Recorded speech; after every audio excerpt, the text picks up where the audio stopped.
And most of all, that see when you got a pastor that loves God, that when they get attached to you, that you got the capacity to be able to take care and hold whatever problem that they're going through. And the scripture said that, and they won't lack anything. That means they won't lack peace, they won't lack joy, they won't lack prosperity. They won't have to worry about anything because they got a pastor, they got a shepherd that will take care of them. Matthew 4:18 said, and Jesus was walking by the Sea of Galilee, saw two brethren, Simon called Peter and Andrew, his brother, casting a net into the sea, for they were fishermen. And God said, you know what, I'm going to stop you right there. He said, you are no longer going to catch fish. He said, but I'm going to make you fisher of men. You know what one of the problems is that we have in the church and that we have with pastors? That we're picky about what fish God sends us.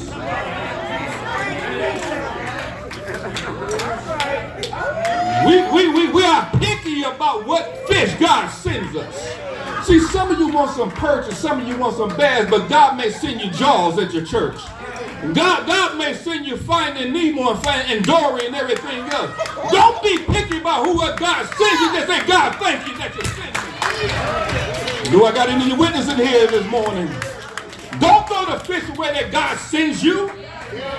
But a lot of us, we don't want that fish. Oh my God. No, that fish don't look good enough for what I got going on. Yeah, and see what happens when we got those type of fish. See, some of you got some goldfish or gold diggers. Let me take that back.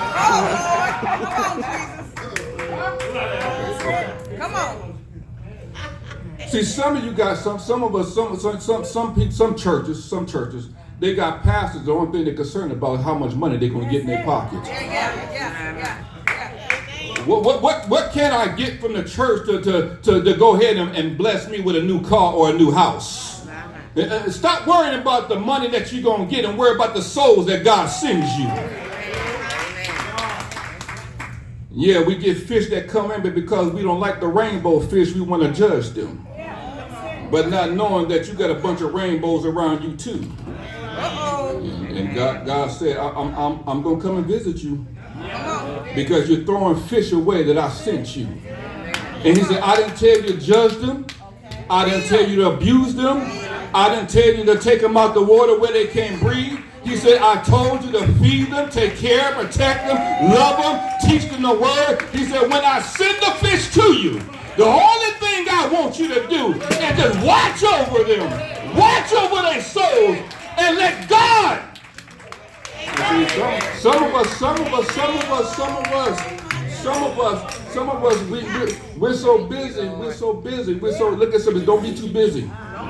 See, you got to understand what kind of fish you got. And see, some of us, we just like to deal with the catfish. I'm just one of them pastors. I'd rather for you to send me Jaws. Because I want to know, I want to be able to see. But you know one of the problems is that we got a lot of pastors, they can't discern what God sends them. Come on. That we're so used to having the common fish. The fish I'm used to dealing with. But when God sends you those different people that come in, they may come in pajamas. But who am I to judge them because they came in pajamas? The only thing you need to do is preach the word, watch over their soul, and let God clean them up. And see, you just a fish catcher. God is the fish cleaner. Do I got any witnesses in here this morning? That you just a fish catcher. God is the fish cleaner. Look at somebody and say, don't throw the fish away. Yeah, I'm reminded of this woman in Mark the 14th chapter. With the 14th chapter, her name was Mary of Bethany. And Mary of Bethany was the woman that had some precious oil, and she had the alabaster box. And say, how many of you got an alabaster box in here? If you understand what the story is talking about, that she took this oil that was precious, expensive, and she took the alabaster box, and she saw Jesus. And when Jesus went into the Pharisees' house to sit down and eat and enjoy himself, relax a little bit, and then the woman came in the house who was a prostitute. Yeah, did I say that? Yeah, that was one of them dirty fish. That was a prostitute that came in behind Jesus. Yeah. And while they was in the house, the scriptures teaches us that she took the box and she broke the box. And the expensive oil that was in the box, that she worshiped him so much, she began to cry. The scripture says that she anointed his head and anointed his feet with the precious, expensive oil, but she was a dirty fish. Have your way, God. And the scripture says that she was at his feet. And the Pharisees were sitting there wondering why did she take this expensive oil and break the alabaster box and begin to anoint his head and anoint his feet. And she began to weep so much that the scripture said that the tears of her eyes began to water his feet, and she took her hair and dried his feet. But she was a dirty fish. Have your way, God. And because she was a dirty fish, the Pharisees were saying, why did she take that expensive? We could have used that for something else. And the scripture said that they began to talk bad about her. Yeah. And Jesus told them in short, he said, listen, she did all this, but you didn't do nothing. Oh, God. Help us today. What they didn't understand is see that this woman, if you read in the scriptures, it said that this woman was spending time with Jesus while he was teaching. Yeah. See, they didn't see that. And see, you don't know when the ones coming into your church and they got holes in their pants and they got pajamas on and they don't look like you and they got their hair colored and everything else. Yeah, they may come in twitching and everything else, but let God straighten them up. You just feed them God's word, let God straighten them up. You just teach them God's word, let God clean them up. The only thing you need to do is protect them and tell them who they are in God. Why are we so busy telling everybody what they ain't? Tell them who God say they are. Oh, God. And the woman took the oil, Yeah, anointed Jesus' head and feet, cried and washed his feet with her tears and dried them with her hair. And yes, she did. And the scripture says that when they judged her, and Jesus corrected them and told them, she did all this for me. You didn't do anything. Yeah.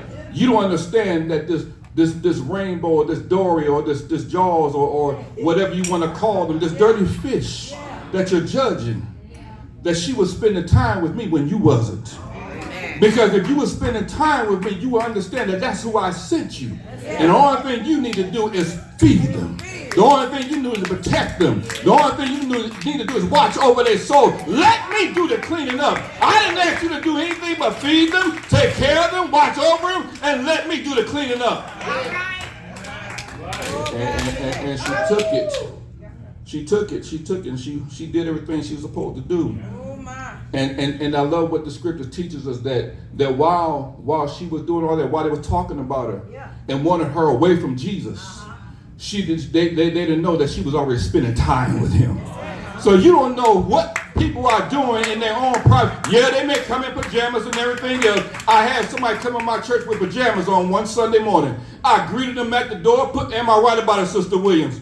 I greeted them at the door, put my arms around them, loved them, brung them up, and let me tell you, this is what God said you are. The pajamas don't matter about nothing because you got a bunch of devils in suits and dresses everywhere you go. Let them come in with what they got on and let God clean them up. But when they leave out the house, so God said, I'm going to close with this. God said, since you didn't want to take his, I'm going to give him a shepherd that will love them. The Lord is my shepherd. And I shall not want. He making me to lie down in green pastures, and he leading me beside the still waters. And he restoreth my soul. Yeah. He leading me in the path of righteousness for his name's sake. And yea, though I walk through the valley of the shadow of death, I will fear no evil.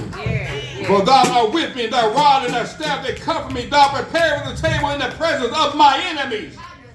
Thou anointed my head with oil, and my cup runneth over. Everybody should know this part right. Surely, goodness and mercy shall follow me all the days of my life. Don't worry about the dirty fish. Let God clean them up. Look at somebody right now. Don't throw away the fish.